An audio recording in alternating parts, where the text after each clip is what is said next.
मनुष्य के जीवन में और उसके सामाजिक जीवन में जो अनेक संकल्प होते हैं, उन संकल्पों की सिद्धि होते के समय जो समाधान प्राप्त होता है, वह समाधान कल हमने पूरी तरह प्राप्त किया।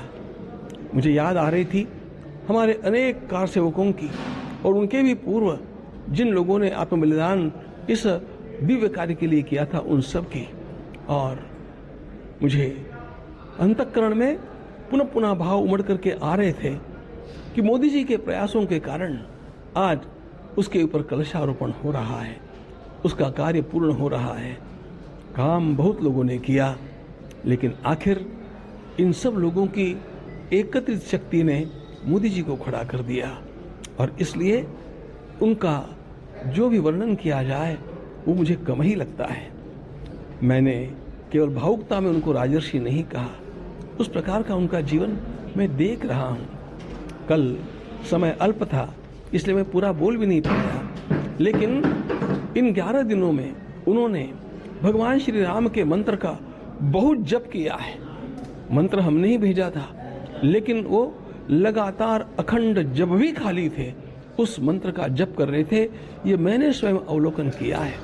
तो इस प्रकार अपने को अपनी वाणी से, अपने मन से और अपने कर्म से, अपने संसर्ग से साधने वाला कोई एक राष्ट्रनायक हम लोगों को प्राप्त हो जाए, ये देश का सौभाग्य है। और इसी प्रकार हमारा देश आगे प्रगति करता जाएगा और हम लोग विश्व का मंगल करने के लिए अपने को निश्चित रूप से सशक्त बनाएंगे, ऐसा मेरा विश्वास है। प्रधानमंत्री ने जब आपका चरण स्पर्श किया, जितनी जनता थी सब आप दोनों के प्रेम भाव को देख करके पसंद थी।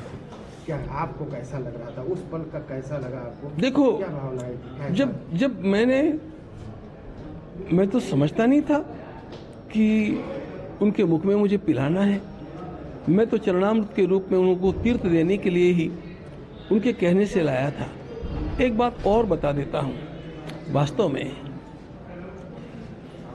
जो सोचा गया था वो जल में शहद और नींबू के 2 बूंदे डाल करके और उनको पिलाने की बात हमने सोची थी, जो कि हम लोगों को प्रायः जिसका भी उपोषण पूरा करना होता है हम लोग करते हैं।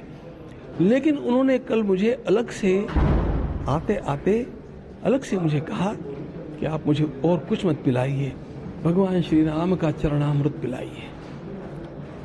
इसलिए समय पर हम लोगों को सब बदलना पड़ा। और वो जब वो भी मैं जैसा तीर्थ दिया जाता है मंदिर में वैसे ही उनको देने वाला था, लेकिन उन्होंने धीरे से कहा पिलाओ ना। तो एकदम आपको सच्ची बात बताता हूं, मेरे मन में माता का वात्सल्य जागृत हो गया। मैं उनकी माता जी को बहुत अच्छी तरह जानता रहा हूं। मेरे अंतःकरण में उस समय मातृत्व भाव था और मुझे ऐसा लगा था कि मेरे एक अत्यंत अच्छे लाल जो देश के होनहार हैं, उनको मैं पिला रहा हूं, उनका उपवास पूर्ण कर रहा हूं।